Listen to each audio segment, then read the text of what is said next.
ẹ̀kọ́ ti fojú mímu hàn ó ẹ̀yin èèyàn lórí ọ̀rọ̀ Alhaji Dr. Oriyomi Hamzat àti gómìnà tìpínlẹ̀ Ọ̀yọ́ tẹ́ ò bá gbàgbé ẹ rí i pé wọ́n ní àwọn èèyàn ló sọ ó wípé wọ́n ti ń finá mọ́ wọn lẹ́nu ọjọ́ mẹ́ta yìí wọ́n níná tí wọ́n fi mọ̀ ọ́ yẹn wọ́n fẹ́ fojú wọn wọ́n fẹ́ fi hàn mọ̀ boni kódà wọ́n ní wọ́n gbé ẹjọ́ wọn gbé dóńtò sí arábí tí ń wò mọ́ ìlú Èkó ní pàǹtí ibẹ̀ náà sọ wípé wọ́n ti ní kí Alhaji Dr. Oriyomi Hamzat kí wọ́n yọjú sáwọn àmọ́ àwọn àṣírí kan ń bọ́ sí mi lọ́wọ́ ẹ̀yin èèyàn mi ẹ dákun dábọ̀ ẹ súnmọ́ bí ẹ bá wọn nǹkan fìdílé tàbí kẹ́ fìdílé nǹkan kẹtún wá fetí gbéyàwó ọ̀rọ̀ nínú àwọn àṣírí tí ń bọ́ sí mi lọ́wọ́ ni mo ti ń gbọ́ o wípé tó bá jẹ́ pé ìlú Ìbàdàn bíi nípínlẹ̀ Ọ̀yọ́ ni wọ́n ti fẹ́ gbọ́jọ́ Alhaji Dr. Oriyomi Hamzat àbí wọ́n ti fẹ́ invite wọn ságọ́ ọlọ́pàá pé ọ̀pọ̀lọpọ̀ àwọn èrò ni wọ́n ṣàmà ya lọ́bẹ̀ ṣáṣáṣá bí aláfiṣe tó jẹ́ pé wọn ò ní jẹ́ káwọn ọlọ́pàá yẹn gan kó rí mú mí pé digan nìyẹn tó fi mọ̀ọ́mọ̀ deliberate act náà sọ pé wọ́n gbé wọn kúrò nípínlẹ̀ Ọ̀yọ́ tí wọ́n gbé wọn lọ sí ìpínlẹ̀ Èkó pé ibẹ̀ yẹn gangan ni wọ́n ti fẹ́ máa fa ẹjọ́ yẹn ibẹ̀ ni wọ́n ti fẹ́ máa fa kéèsì yẹn kí ni kéèsì tí wọ́n fà gan pàtó wípé wọ́n rí Alhaji Oriyomi Hamzat àti Zury pé Zury ń bá wọn ṣiṣẹ́ ṣáwọn ọmọ ilé ẹ̀ṣẹ̀ ń bá wọn olóṣèlú ṣó ẹ̀ṣẹ̀ ń bá wọn ṣiṣẹ́ ni MC Olúọmọ ó bá gómìnà ìpínlẹ̀ Èkó bá ṣiṣẹ́ mọ̀nà ó bá ààrẹ Bọ́lá mẹ́ẹ̀ ṣiṣẹ́ kódà wọ́n ní pé auxiliary pọ́ ti bá gómìnà ìpínlẹ̀ Ọ̀yọ́ yìí ẹnjìnà Seyi Makinde pọ́ ti jọ ṣiṣẹ́ dáadáa àti Sùrájù dín àbí kí wọ́n ti porúkọ yìí náà pé àwọn méjì ti jọ ṣiṣẹ́ papọ̀ ní àkókò ìgbà táwọn náà tí wọ́n ń lé ipò gómìnà ìpínlẹ̀ Ọ̀yọ́ wọ́n á ní kí lóhun tó wá burú ń bẹ̀ nígbà tí Alhaji Oriyomi Hamzat náà tí Zury bá ń bá wọn ṣiṣẹ́ papọ̀ ṣáwọn ọ̀bọ̀n tí wọ́n bá ń lé Zury ṣé inú ilé Alhaji Oriyomi Hamzat náà ti bá ní àbí ṣé rédíò station Àgídìgbò ni wọ́n ti bá gbogbo àwọn ọ̀bọ̀n yẹn ní bó lọ̀rẹ́ ṣe jẹ́ ẹ̀yin èèyàn ẹ má jẹ́ ń dènà pẹ́nu torí pé kí ni alàgbà kan ló pè wọlé bẹ́ẹ̀ ni sórí program Oriyomi kan bàbá tí ń bẹ ní Ghana yẹn ó kúrò ló bẹ̀ sí ń tú pẹ̀rẹ̀pẹ̀rẹ̀ àwọn àṣírí tó farasin àwọn àṣírí tí ò hàn sẹ́nì kankan nípa nǹkan tí ń lọ láàrin gómìnà ìpínlẹ̀ Ọ̀yọ́ àti Alhaji Dr. Oriyomi Hamzat kódà wọ́n sọ̀rọ̀ débi ọ̀rọ̀ Wike tí wọ́n sọ pé Wike òun fẹ́ rúná sí ìpínlẹ̀ Ọ̀yọ́ pé ó sì rúná sí lóòótọ́ pé gómìnà ìpínlẹ̀ Ọ̀yọ́ báyìí ó ti ń fìdí ẹ̀ lọ́wọ́lọ́wọ́ wọ́n ní nǹkan tí ẹnjìnà Seyi Makinde ń ṣe fún Oriyomi Hamzat lọ́wọ́lọ́wọ́ báyìí pé àtòkè ló ti wá o pátòkè ni command yẹn ti wá bẹ́ẹ̀ ni gẹ́gẹ́ bí nǹkan tí mò ń gbọ́ ẹ̀yin yẹn mi kó bá dàbẹ̀ pé mò ń ṣe àhesọ ọ̀rọ̀ ẹ jẹ́ ń gbé fọ́nrán ìwọlé kẹfà balẹ̀ wá gbàlàyé ọ̀rọ̀ tó láwọn Yorùbá bọ̀ wọ́n ní ẹnu oníkàn báyìí láti ń gbọ́ pọ̀ ọ̀hún bẹ́ẹ̀ sì ni ẹnu ọlọ́fà náà láti ń gbọ́ mọ̀tá ẹ̀yin tẹ́ bá ń bá ìkànnì yìí pàdé fúngbà àkọ́kọ́ tẹ́ ò tí ì follow wa abẹ́ ò tí ì subscribe ẹ bá ń tẹ follow button tàbí subscribe button tí ń bẹ nísàlẹ̀ fọ́nrán yìí aago kélébé kan náà bẹ́ẹ̀ notification bell ni wọ́n ń pè òun gangan ní òun àtàyìn lólobó ní gbogbo kúùgbà tàbá ti ń ju fọ́nrán sórí láì dé ìnàpẹ́nu ó yá ẹ̀ ń so níbẹ̀. ṣẹ́rí pàtí tí Seyi Makinde invite Alhaji Oriyomi Hamzat sí ó mọ̀ pé tí kéèsì yẹn bá wà ní Ìbàdàn àbí Ọ̀yọ́ state àwọn ará Ọ̀yọ́ ò jẹ́ kó rí mu ni ó mọ̀ transfer ìní yẹn kúrò ní agbègbè tó fi jẹ́ pé Alhaji Oriyomi á máa lọ àwẹ̀ lọ jẹ́jọ́ kò ní jẹ́ inú Ọ̀yọ́ state. ok àwọn èèyàn fi ni wàá máa ṣe protest. bẹ́ẹ̀ ni ó mọ̀ ṣé wá dẹ̀ wá rí òun náà iṣẹ́ tó ń rán ló ń jẹ́ o Alhaji. iṣẹ́ tí wọ́n rán ta ni. tọrọ Makinde ló ń jẹ́. ẹ̀wà tó gbà mí ni ta ló tún fẹ́ rún un ṣẹ́. ẹgbẹ́ adébẹ̀. ọ̀rọ̀ yẹn dìbò ju bẹ́ẹ̀ ṣe ń rò lọ. ẹ̀wà tó gbà mí. ẹ mọ̀ pé láti òkè láti Abuja wọ́n fẹ́ sọ Ọ̀yọ́ state náà di APC state.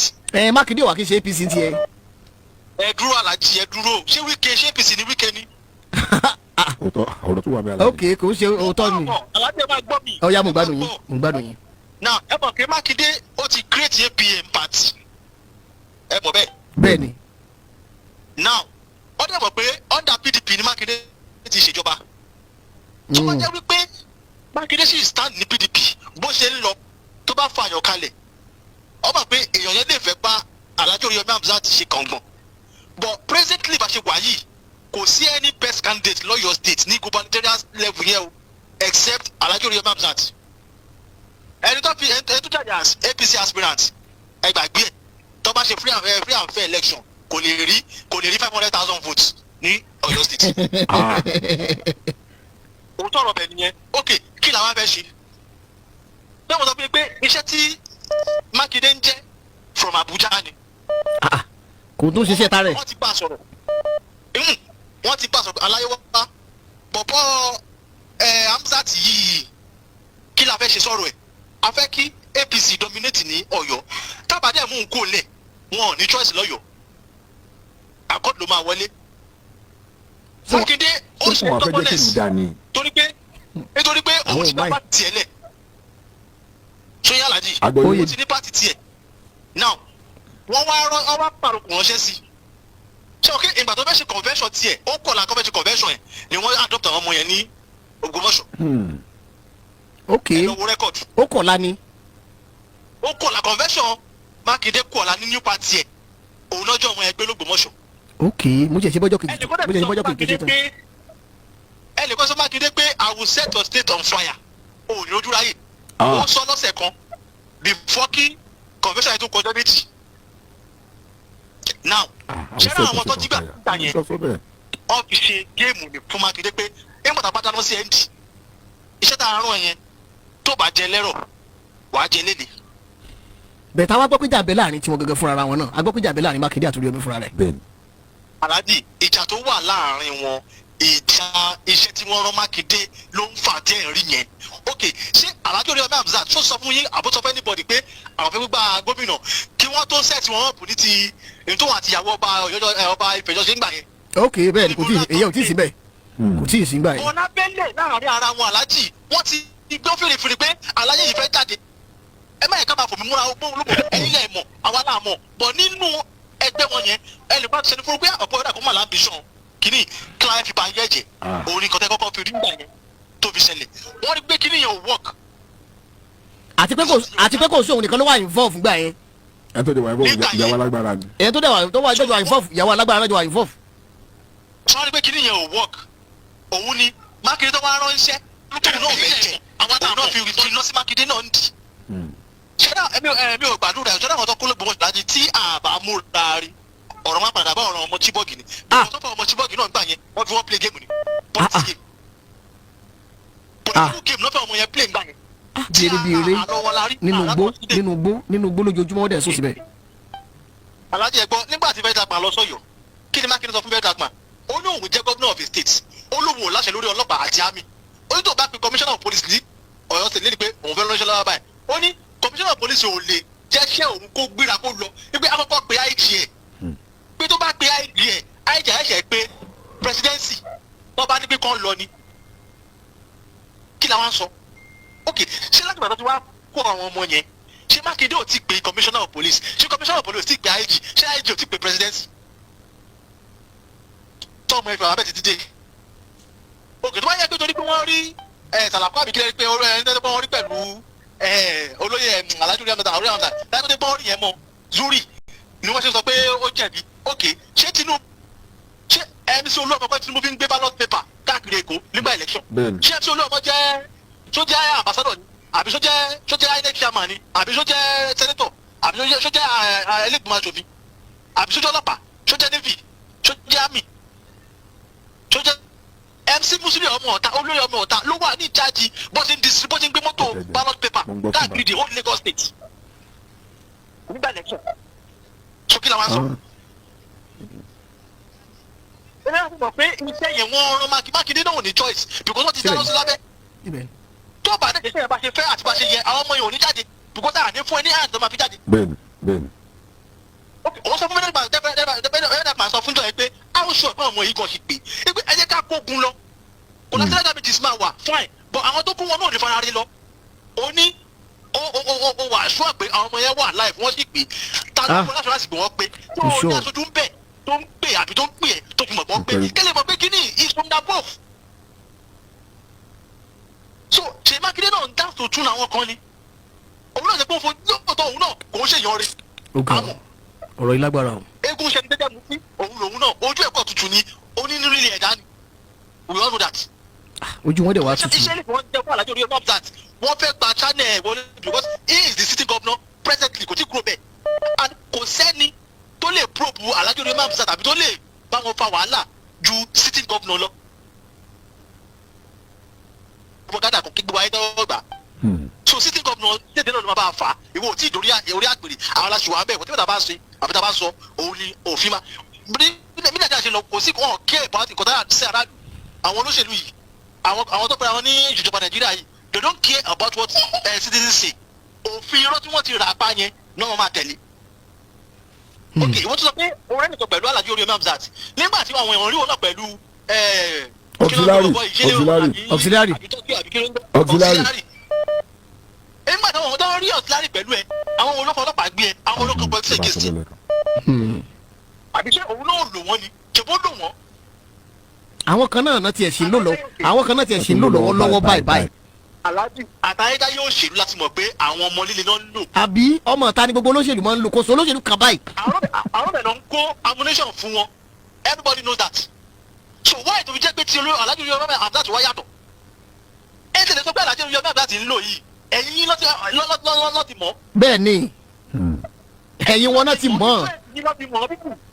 so kí wọ́n lọ́wọ́ yẹ pé pàtó wá lórí tí wọ́n sì lẹ́wọ́n á lọ pa gbogbogbò pé ẹ gbọ́dọ̀ petition ẹ gbọ́dọ̀ probe wọn nígbà tẹ́ yìí ń lò wọ́n kí ló ń tí ẹ̀ probe ara yín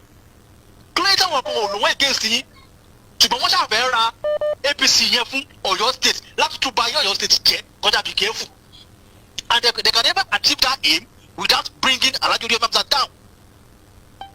ta ló mọ Sulaiman àbí èwo náà fẹ́ fi ṣe gómìnà Sulaiman àbí Atalẹwẹ. ẹni Sulaiman àbí kí ló kọ ẹ sàràfà nílẹ̀ pé ṣàdábàlì wọ́n ní Sulaiman àbí kí ló kọ ẹ. ìgbà wo ló kórí ní ayé àwọn ọmọ Ondo state in general ìgbà wo ló kórí àbí Seyi Makinde falẹ̀ ní APM ta ló mọ̀ rí tí wọ́n mọ̀ pé kò sí ẹni tí bó ṣe wà yẹn Alhaji Oriyomi Hamzat ló ní result yẹn ló ní result yẹn so kí la bẹ ṣe ẹ̀ka bẹ́ẹ̀ sí tàbí ẹ̀ka fi òfin ká fi lọ ká máa fi drag yẹ tí ó bá rojú ráyè mọ́ inú kó step down kó wọn ò ṣe mọ́ àbí kí wọ́n fi òfin kan gbígbẹ́ tó bá ti lọ síbi kan rí kò láǹfààní àti jẹ kíní kan mọ́ ibi tó ń tàbọ̀ nìyẹn. torí ẹni tó ṣe primary ẹni tó contest primary pẹ̀lú Oriyomi òun jẹ́ ọmọ ẹ̀yìn Seyi Makinde. ṣe bá a rí níbi protest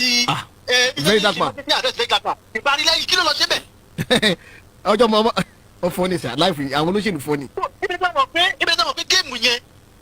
ìwìdí wọn rotate in a circle ni. wọ́n kàn ti pé ìwọ náà lọ gba fọ́ọ̀mù nínú pátì wọn tó kẹjọ máa fà á. kì í ṣe pé wọ́n fẹ́ ká kọ́ọ̀dù kó wọlé o wọ́n ti mọ̀ pé the only person tí kò ní jẹ́ kí APC rí election vote ní Ọ̀yọ́ state in general is Alhaji Oriyomi Hamzat because presently PDP ò ní candidate tó lè wíṣàn Alhaji Oriyomi APM Seyi Makinde alágbàdo wíṣàn Alhaji Oriyomi Sharafali kò lè wíṣàn Oriyomi Hamzat so kò sí bó ṣe máa ṣe ẹ̀gbọ́n ló máa wọlé na ọ̀ ẹ̀dẹ̀fẹ́ kó ṣẹlẹ̀ wọ́n fẹ́ KPC rú lọ́yọ̀ state náà wọ́n fẹ́ KPC the only crime tí Alhaji Oriyomi Hamzat ṣe nìyẹn o APC náà wọ́n tà sọ ìfẹ́ kó wọlé and ta ló push APC who is the founder of APC ẹni bá ronú ti kó mọ àwọn mọ̀sí ló mọ̀ sí kun ni. so ìgbésẹ̀ bẹ́ẹ̀ tó Ọ̀yọ́ state dà nìyẹn òun ni Alhaji Oriyomi Hamzat ti rí gbogbo problem tó rí through Seyi Makinde because Seyi Makinde náà wọ́n ti fi lọ sí òun lábẹ́ tóun náà rán. ẹ ṣeun ilé ìgbàgbọ́. so tí ó bá dé ìgbésẹ̀ yẹn bó ṣe yẹ kó bá ṣe ń sọ fún bóyá nǹkan bá ló tún máa ṣe tí ó bá ṣe àwọn ọmọ yẹn á sì rí mí inú gbó yẹn and iná tó tó máa ṣì wà nínú gbó yẹn ọkọ tí ẹ náà ní balẹ̀ lọ́yọ̀ state. so ètò bí bọ́lá ṣọlá sì ń gbé ká bá wọ̀ọ́rì in 2 weeks àwọn ọmọ yẹn máa jáde àbábọ̀ probe tó ń probe Oriyomi Hamzat ló ń fi lọ́kàn balẹ̀ pé iṣẹ́ tẹ̀rọ mi mo ti ń jẹ o tó bá ti jẹ́ àpẹẹrẹ tó yẹ kó jẹ dé ẹ̀kọ́ rí pé àwọn ọmọ yẹn ẹ̀kọ́ rí pé fan kan tó kàn máa rù wọ́n dé wọn náà ti lọ rescue wọn bó ṣe rescue wọn à ní mọ̀. ok ẹ ṣeun ilé ìgbàgbọ́. ọ̀lẹ́gbọ́ yìí o ẹ̀yin èèyàn wa bó lẹ ṣe rí sí abẹ́rẹ́ rí pé nǹkan kí sẹ́sẹ̀ rà gọ́ ẹ jẹ́ darapọ̀ lábọ́lá àdéhùn sùkẹ́ wa ń comment kẹwọn aláìkẹsùn máa pín káàkiri àwọn anìrìn jù báyìí lọ lórí ilé tí a mú àfọyín ní sáà yìí bó bá tún ṣe lọ lórí ọ̀rọ̀ ìgbé ẹ̀ pátá náà lẹ́ láǹfààní láti máa gbọ́ lórí ìkànnì àdàbà tẹlifíṣàn àdàbà ọ̀nà ní àsùngbẹ́ iná ń jó ẹ̀yẹ lẹ́gbẹ̀rẹ̀ ńlẹ̀ àdàbà àtúntì fòfẹ̀rẹ̀ àwọ̀lú sọ̀lúdẹ̀rọ̀ pẹ̀sẹ̀. agbe ní gbére pàdé olókun àdùkò ní gbére pàdé ọlọ́sà òdìdẹrẹ́ ní gbére pàdé wọn lóde ìwò fún ìwọ ọmọkùnrin tí nǹkan rẹ̀ ò ṣe déédé ìwọ ọmọkùnrin tí ṣàyàwó rẹ̀ ó ṣẹ̀ṣẹ̀ mọ gbọ́ jìgìjìgì lára lójú lọ mú kára rẹ̀ ó tó le ìwọ ọmọkùnrin tó ń retí ọmọ bíbí ìwọ ọmọkùnrin tó fẹ́ ṣe nǹkan tó dáa láyé pẹ̀lú aya rẹ tí ìfàyàlòyà tí ó fi di nǹkan tó dáa ìwọ tásítọ̀ rẹ ń sàn tí ò kí tó láti dọmọ ìwọ ọkùnrin tára rẹ ò le ìwọ ọkùnrin sẹ̀ẹ̀kan dìde ìwọ ọkùnrin tátàn rẹ ò dúró déédéé ìwọ ọkùnrin tó ń retí ọmọ ìwọ ọkùnrin tó ṣẹ̀ṣẹ̀ ṣègbéyàwó ọgbọ́ capable herbal energy capsule ló nílò fún gbogbo àìṣedéédé ara rẹ kó o lè jẹ́rìí sọmọ bíbí àti nǹkan tó dáa láti ṣe.